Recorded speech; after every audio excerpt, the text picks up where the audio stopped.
നമ്മുടെ ഇന്നത്തെ topic tense ആണ്. ടെൻസിലെ ഓരോന്നും അതിൻ്റെ structure, tips to remember, examples സഹിതം ഓരോരോ വീഡിയോ ആയിട്ട് നിങ്ങൾക്ക് ലഭ്യമാകുന്നതാണ്. എന്താണ് ടെൻസ്? Tense shows time. ടെമ്പസ് എന്ന് പറയുന്ന ലാറ്റിൻ പദത്തിൽ നിന്നാണ് ടെൻസ് എന്ന് പറയുന്ന വാക്ക് ഫോം ചെയ്തിരിക്കുന്നത്.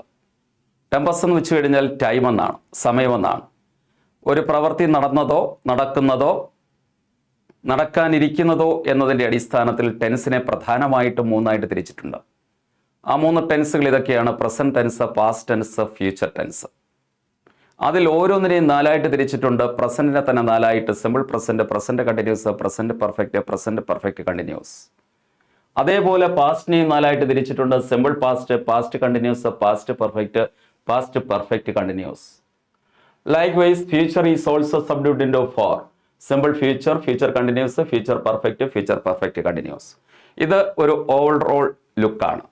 ഇതിൽ ഓരോന്നിനെയും എന്തൊക്കെയാണ്, അതിൻ്റെ യൂസ് എന്താണ്, അതിൻ്റെ സ്ട്രക്ചർ എന്താണ്, അതിൻ്റെ ഘടന എന്താണ്, അതിൻ്റെ യൂസ് എന്താണ്, ഓർമ്മിച്ചെടുക്കാൻ അല്ലെങ്കിൽ ഒരു ക്വസ്റ്റ്യൻ വന്നു കഴിഞ്ഞാൽ അത് എങ്ങനെയാണ് അതിനെക്കുറിച്ച് പെട്ടെന്ന് മനസ്സിലാക്കുന്നത് എന്നൊക്കെയുള്ള കാര്യങ്ങൾ ഈ വീഡിയോയിൽ നിന്ന് നിങ്ങൾക്ക് ലഭ്യമാകുന്നതാണ്. ആദ്യം നമുക്ക് പ്രസന്റിനെ കുറിച്ച് പഠിക്കാം. പ്രസന്റിനെ തന്നെ നാലായിട്ട് തിരിച്ചിരിക്കുന്നു. അതിൽ ആദ്യത്തേതാണ് സിമ്പിൾ പ്രസന്റ്. സിമ്പിൾ പ്രസന്റിന്റെ സ്ട്രക്ചർ ഒന്ന് നോക്കിക്കോളൂ. സ്ട്രക്ചർ ടെൻസ് സിമ്പിൾ പ്രസന്റ് ആണ്. അതിന്റെ structure V1 or S or ES form. എന്താണ് V1 എന്ന് പറഞ്ഞു കഴിഞ്ഞാൽ, ഇപ്പൊ നമ്മളൊരു വേർഡ് എടുക്കുകയാണ്, റൈറ്റ്. റൈറ്റ് എന്ന് പറയുന്ന വേർഡിൽ നിന്നും നമുക്ക് S ചേർത്ത് കഴിഞ്ഞാൽ മറ്റൊരു ഫോം ഉണ്ടാക്കും, റൈറ്റ്സ്. ഇതിന്റെ V2 എന്ന് പറയുന്നത് റോട്ടാണ്. V3 എന്താണ്? റിട്ടൺ ആണ്. ഇതിൻ്റെ പ്രസന്റ് പാർട്ടിസിപ്പിൾ അല്ലെങ്കിൽ ജെറണ്ട് അല്ലെങ്കിൽ ING ഫോം എന്നൊക്കെ പറയുന്നത് റൈറ്റിംഗ് ആണ്. അപ്പോൾ ഈ വേർഡുകളെല്ലാം ഫോം ചെയ്തിരിക്കുന്നത് റൈറ്റ് എന്ന വാക്കിൽ നിന്നാണ്. ഇതിനെ പറയുന്നതാണ് V1 എന്ന് പറയുന്നത്. ഈ V1 എന്ന് പറയുന്നത് പ്ലൂറലാണ്. അപ്പോൾ റൈറ്റ് പ്ലൂറലാണ്. ഇതിൻ്റെ കൂടെ എസ് ആഡ് ചെയ്തപ്പോഴാണ് ഇത് സിംഗുലർ ആയിട്ട് മാറിയിരിക്കുന്നത്. അപ്പോൾ റൈറ്റ്സ് എന്ന് പറയുന്നത് സിംഗുലർ ആണ്. അതേപോലെ മറ്റൊരു വേർഡ് നോക്കൂ, ഗോ എന്നുള്ള വാക്ക്. ഗോയുടെ കൂടെ ES ആഡ് ചെയ്തിട്ട് മറ്റൊരു ഫോം കിട്ടുന്നു. പിന്നെ അതിൻ്റെ പാസ്റ്റ് ഫോം എന്ന് പറയുന്നത് വെന്റ്, V3 ഫോം എന്ന് പറയുന്നത് ഗോൺ, ING ഫോം ഗോയിങ്. അപ്പോൾ ഇതിൽ ഗോ എന്ന് പറയുന്നത് V1 ഫോമാണ്, അത് പ്ലൂറലാണ്. ഗോസ് എന്ന് പറയുന്ന ഗോയുടെ കൂടെ ES ആഡ് ചെയ്തിരിക്കുന്നു, അത് സിംഗുലർ ആണ്. അപ്പോൾ സിമ്പിൾ പ്രസന്റിന്റെ സ്ട്രക്ചർ എന്ന് പറയുന്നത് V1 അല്ലെങ്കിൽ S or ES ചേർന്ന ഫോം. അപ്പോൾ അതിൻ്റെ എക്സാമ്പിൾ ആയിട്ട് കൊടുത്തിരിക്കുന്നത് ദേ റൈറ്റ്. ദേ റൈറ്റ് എന്ന് പറയുന്നത് പ്ലൂറലാണ്. എന്തുകൊണ്ടാണ് ദേയുടെ കൂടെ റൈറ്റ് വന്ന? ദേ എന്ന് പറയുന്നത് പ്ലൂറലാണ്. അപ്പോൾ വെർബും എന്തായിരിക്കണം? പ്ലൂറലായിരിക്കണം. അടുത്തത് ഹി എന്ന് പറയുന്നത് സബ്ജക്റ്റ് സിംഗുലർ ആണ്. സബ്ജക്റ്റ് സിംഗുലർ ആണെങ്കിൽ വെർബും സിംഗുലർ ആയിരിക്കണം. അപ്പോൾ ഹി റൈറ്റ്സ്. അപ്പോൾ ദേ റൈറ്റ്, ഹി റൈറ്റ്സ്.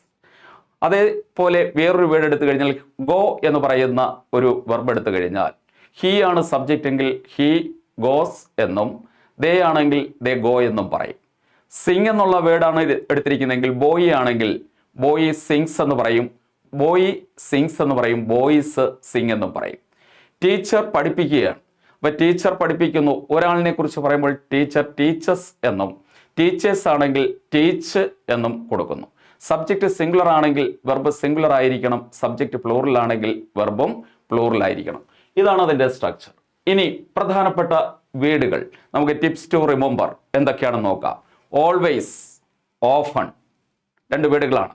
അപ്പോൾ ഈ പറയുന്ന വേർഡുകൾ വന്നു കഴിഞ്ഞാൽ സിമ്പിൾ പ്രസന്റ് ആയിരിക്കണം. അവിടെ നമ്മൾ കൊടുക്കേണ്ട ടെൻസ് എന്നുള്ള കാര്യമാണ് ഇതിനകത്ത് നിന്ന് മനസ്സിലാക്കേണ്ടത്. Always, often. പിന്നെ നോക്കൂ, 5 LY വരുന്നത് usually, generally, occasionally, frequently, regularly. അതേപോലെ വരുന്നതാണ് daily, weekly, monthly, yearly, annually. Then every day, every week, every month, every year, every morning, every Sunday, every March, etcetera. Then once, twice, thrice, 4 times, 5 times, etcetera. In a day, week, month, year എന്ന് പറഞ്ഞാൽ മനസ്സിലാക്കിയിട്ടുണ്ടായിരിക്കും. Always വന്നു കഴിഞ്ഞാൽ അത് simple present ടെൻസിൽ കൊടുക്കണം. Always എന്ന് പറയുന്നത് എല്ലായ്പ്പോഴും എന്ന് പറയുകയാണ്. He always speaks truth.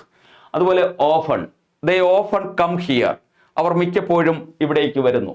He usually പോലെ, ജനറലി, ഒക്കേഷണലി, ഫ്രീക്വൻ്റ്ലി, റെഗുലർലി. ഇതുപോലെ വരുന്ന മറ്റ് ചില വേർഡുകളാണ് daily, weekly, monthly, yearly, annually.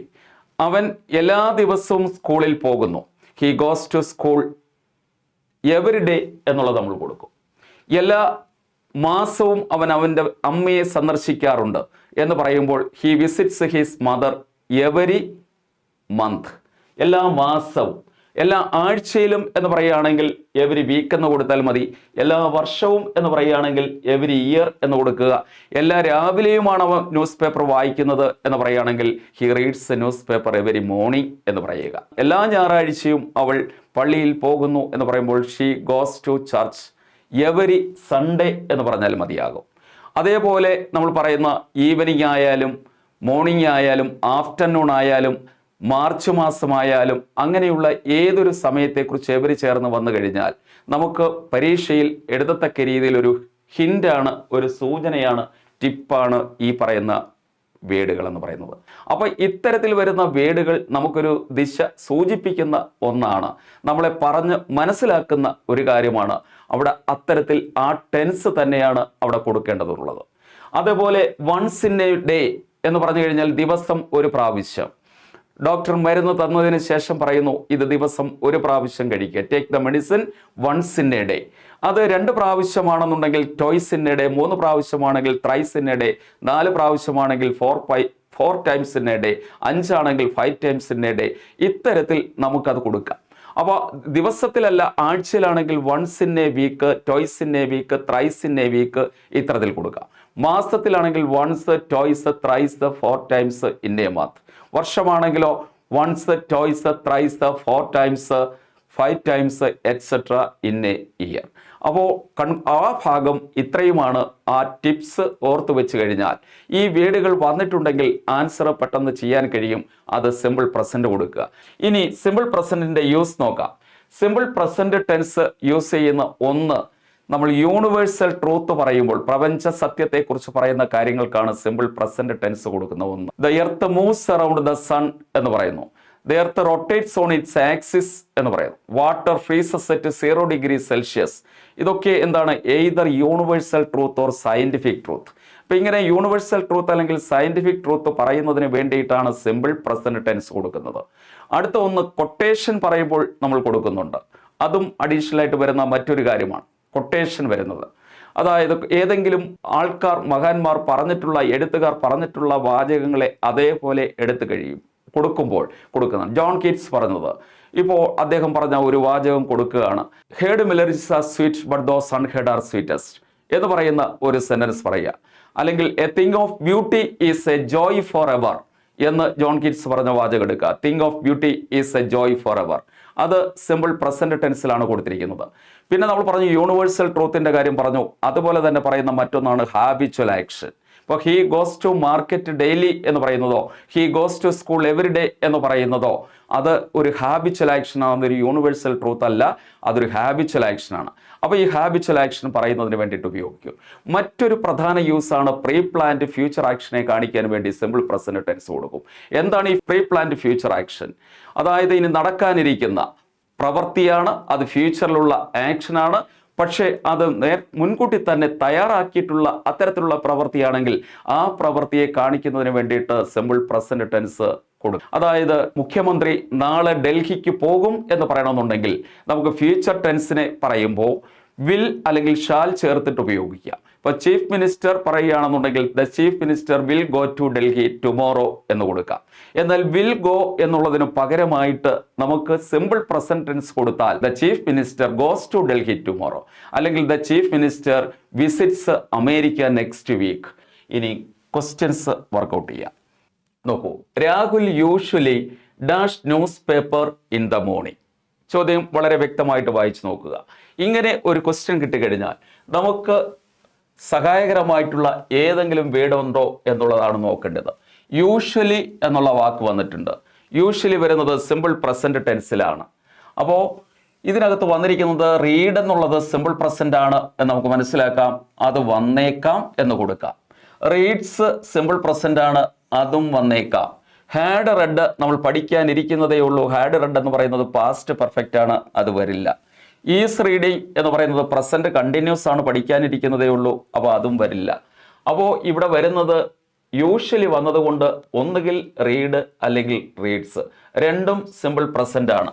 Read എന്നുള്ളത് V1ഉം റീഡ്സ് എന്നുള്ളത് സിംഗുലറുമാണ്. അതായത് ഇത് പ്ലൂറലും ഈ കൊടുത്തിരിക്കുന്നത് സിംഗുലറുമാണ്. രാഹുൽ എന്ന് പറയുന്ന സബ്ജക്റ്റ് സിംഗുലർ ആയതുകൊണ്ട് വെർബ് എന്ന് പറയുന്നത് സിംഗുലർ ആയിരിക്കണം. അപ്പോൾ റീഡ്സ് എന്നുള്ളത് answer read. Rahul usually reads news paper in the morning. Next question, mister John dash everyday. അപ്പോൾ ഇവിടെ നമുക്കൊരു സൂചന വന്നിട്ടുണ്ട്. എവരിഡേ എന്ന് പറയുന്ന വേർഡ് വന്നിട്ടുണ്ട്. എവരിഡേ വരുന്നത് സിമ്പിൾ പ്രസന്റ് ആണെന്ന് പറഞ്ഞു. Everyday, every week, every month, every year, every morning, every March, every Monday, every Sunday തുടങ്ങി ഒക്കെ വരുന്നത് സിമ്പിൾ പ്രസന്റ് ടെൻസിലാണ്. ഹാസ് റിട്ടൺ പഠിക്കാനിരിക്കുന്നതേ ഉള്ളൂ, അത് പ്രസന്റ് പെർഫെക്റ്റ് ആണ്, വരത്തില്ല. ഈസ് റൈറ്റിംഗ് എന്നുള്ളത് പ്രസന്റ് കണ്ടിന്യൂസ് ആണ്, വരത്തില്ല. നമ്മൾ ഇതുവരെ പഠിച്ചത് വെച്ച് നോക്കിയാൽ മതി. റൈറ്റ്സ് എന്ന് പറയുന്നത് സിമ്പിൾ പ്രസന്റ് ആണ്, വന്നേക്കാം. റോട്ട് പഠിക്കാനിരിക്കുന്നതാണ്, സിമ്പിൾ പാസ്റ്റ് ആണ്, വരത്തില്ല. അപ്പോൾ ഇതിനകത്തുനിന്ന് ആൻസർ ഒറ്റയൊരെണ്ണേ ഉള്ളൂ സിമ്പിൾ പ്രസന്റ് വരുന്നത്, അത് റൈറ്റ്സ് ആണ്. മിസ്റ്റർ ജോൺ സിംഗുലർ ആയതുകൊണ്ട് റൈറ്റ്സ് എന്നുള്ളത് ചേരുകയും ചെയ്യും. എവരിഡേ വന്നിരിക്കുന്നത് കൊണ്ട് answer writes. Then they often dash to church. Often എന്നുള്ള വാക്കാണ് ഇവിടെ വന്നിരിക്കുന്നത്. നമ്മൾ പഠിച്ചു always, often, usually, generally, occasionally, frequently, regularly തുടങ്ങി വരുന്ന വാക്കുകളൊക്കെ സിമ്പിൾ പ്രസന്റ് ടെൻസുമായിട്ട് കണക്റ്റഡ് ആണ് എന്ന് പറഞ്ഞു. അപ്പോൾ ഗോ എന്ന് പറയുന്നത് സിമ്പിൾ പ്രസന്റ് ആണ്, വന്നേക്കാം. ഈസ് ഗോയിങ് പ്രസന്റ് കണ്ടിന്യൂസ് വരത്തില്ല. വാസ് ഗോയിങ് പാസ്റ്റ് കണ്ടിന്യൂസ് ആണ്, വരത്തില്ല. ഗോസ് എന്ന് പറയുന്നത് സിമ്പിൾ പ്രസന്റ് ആണ്, അപ്പോൾ അത് വന്നേക്കാം. അപ്പോൾ ഇവിടെ കൊടുത്തിരിക്കുന്ന രണ്ട് കാര്യങ്ങളുണ്ട്, ഗോയുമുണ്ട് ഗോസുമുണ്ട്. ഇത് പ്ലൂറലാണ്. ഗോ എന്ന് പറയുന്നത് പ്ലൂറലാണ്, ഗോസ് എന്ന് പറയുന്നത് സിംഗുലർ ആണ്. ഇവിടുത്തെ സബ്ജക്റ്റ് പ്ലൂറലാണ്. പ്ലൂറൽ ആയതുകൊണ്ട് വെർബും എന്തായിരിക്കണം? പ്ലൂറൽ ആയിരിക്കണം വരേണ്ടത്. അതുകൊണ്ട് ഗോസ് വരത്തില്ല. ആൻസർ വരുന്നത് ഗോ എന്നുള്ളതാണ്. They often go to church. I dash my sister every Monday. ഏതെങ്കിലും കീവേഡ് ഉണ്ടോ എന്നുള്ളതാണ്. ചോദ്യങ്ങൾ ഇങ്ങനെ ചെയ്തു വരുമ്പോൾ ഓരോ വീഡിയോകളും കാണുമ്പോൾ നിങ്ങൾക്ക് മനസ്സിലാവും അടുത്തത് എന്ത് ചെയ്യാം, എങ്ങനെ ചെയ്യാം എന്നുള്ളതിനെ കുറിച്ച് മനസ്സിലാക്കുന്നതാണ്. ഇവിടെ നമുക്ക് എന്തെങ്കിലും കീവേഡ് ഉണ്ടോ നോക്കുക. എവരി ചേർന്ന് വന്നിട്ടുണ്ട്, എവരി മൺഡേ എന്ന് വന്നിട്ടുണ്ട്. എവരി മൺഡേ എന്ന് പറയുന്നത് ഏത് ടെൻസിലാണ് വന്നിരിക്കുന്നത്? സിമ്പിൾ പ്രസന്റിലാണ് വരുന്നത്. അപ്പോൾ നമുക്ക് നോക്കാം. വിൽ ഫോൺ എന്ന് പറയുന്നത് സിമ്പിൾ ഫ്യൂച്ചർ ആണ്, പഠിക്കാനിരിക്കുന്നു, വരുന്നതല്ല. ഷാൽ ഫോൺ എന്ന് പറയുന്നത് സിമ്പിൾ ഫ്യൂച്ചർ ആണ്, വരത്തില്ല. ഹാവ് ഫോണ്ട് എന്ന് പറയുന്നത് പ്രസന്റ് പെർഫെക്റ്റ് ആണ്, വരത്തില്ല. അപ്പോൾ ഫോൺ എന്നുള്ളതാണ് വന്നിരിക്കുന്നത്. ഫോൺ ആണ് ഇവിടുത്തെ ആൻസർ വരുന്നത്. ഐ എന്ന് പറയുന്ന സബ്ജക്റ്റിന്റെ കൂടെ എപ്പോഴും ഉപയോഗിക്കുന്നത് പ്ലൂറൽ ആയിട്ടുള്ള വെർബാണ്. രണ്ട് കേസ് ഒഴിച്ച് ഒന്ന് വാസ് ഉപയോഗിക്കും, വേർ അല്ല സാധാരണ സെന്റൻസിൽ ഉപയോഗിക്കുന്നത്, കണ്ടീഷണൽ സെന്റൻസിൽ ഉപയോഗിക്കും. അതൊക്കെ നമ്മൾ ഓരോന്നോരോന്നായിട്ട് പഠിക്കും. പിന്നെ മറ്റൊന്ന് ഐ ആർ എന്ന് പറയത്തില്ല, ഐ ആം എന്നൊഴിക്കും. ഈ രണ്ട് കേസ് ഒഴിച്ച് ബാക്കി എല്ലാ സന്ദർഭങ്ങളിലും ഐയുടെ കൂടെ ഉപയോഗിക്കുന്നത് പ്ലൂറലായിട്ടുള്ള വെർബാണ്. അപ്പോൾ ഇങ്ങനെ നമുക്ക് ടെൻസിനെ അടുത്തറിയാൻ കഴിയും. അടുത്ത് നോക്കി, he always dash his work on time. എന്തെങ്കിലും കീവേഡ് ഉണ്ടോ നോക്കി. കീവേഡ് ഉണ്ട്, ഓൾവേസ് എന്നുള്ളത് വന്നിട്ടുണ്ട്. ഓൾവേസ് വരുന്നത് എവിടെയാണ്? സിമ്പിൾ പ്രസന്റിലാണ് ഓൾവേസ് വരുന്നത്. ഹാസ് കംപ്ലീറ്റഡ് പ്രസന്റ് പെർഫെക്റ്റ് വരത്തില്ല. കംപ്ലീറ്റ് സിമ്പിൾ പ്രസന്റ് വന്നേക്കാം. കംപ്ലീറ്റ്സ് സിമ്പിൾ പ്രസന്റ് വന്നേക്കാം. വിൽ കംപ്ലീറ്റ് ഫ്യൂച്ചർ ആണ്, വരത്തില്ല. കംപ്ലീറ്റ് എന്നുള്ളത് ഇവിടെ പ്ലൂറലാണ്. കംപ്ലീറ്റ്സ് എന്നുള്ളത് സിംഗുലർ ആണ്. സബ്ജക്റ്റ് ഹി എന്ന് പറയുന്നത് സിംഗുലർ ആണ്. ആ സിംഗുലർ സബ്ജക്റ്റ് വന്നു കഴിഞ്ഞാൽ വെർബും സിംഗുലർ ആയിരിക്കണം. അപ്പൊ കംപ്ലീറ്റ് വരത്തില്ല. ആൻസർ എന്ന് പറയുന്നത് കംപ്ലീറ്റ്സ് എന്നുള്ളതാണ്. അപ്പോൾ ഇത് സിമ്പിൾ പ്രസന്റിന്റെ കാര്യം മാത്രമാണ് നമ്മൾ ഇന്ന് ഡിസ്കസ് ചെയ്തത്. അപ്പോൾ സിമ്പിൾ പ്രസന്റ് ടെൻസിന്റെ structure subject plus V1 or S form. അതിന്റെ യൂസ് ഒന്ന് habitual action or repeated action, രണ്ട് പ്രീ പ്ലാൻഡ് ഫ്യൂച്ചർ ആക്ഷൻ. പ്രധാനമായിട്ടുള്ള മൂന്ന് യൂസസിൽ ഒന്ന് എന്ന് പറയുന്നത് universal truth or scientific truth. ബാക്കിയൊക്കെ ഓരോന്നോരോന്ന് ക്വസ്റ്റ്യൻസ് ചെയ്യുമ്പോൾ മനസ്സിലാകും. അടുത്ത വീഡിയോയിൽ കാണുന്നത് പ്രസന്റ് കണ്ടിന്യൂസിനെ കുറിച്ചുള്ളതാണ്.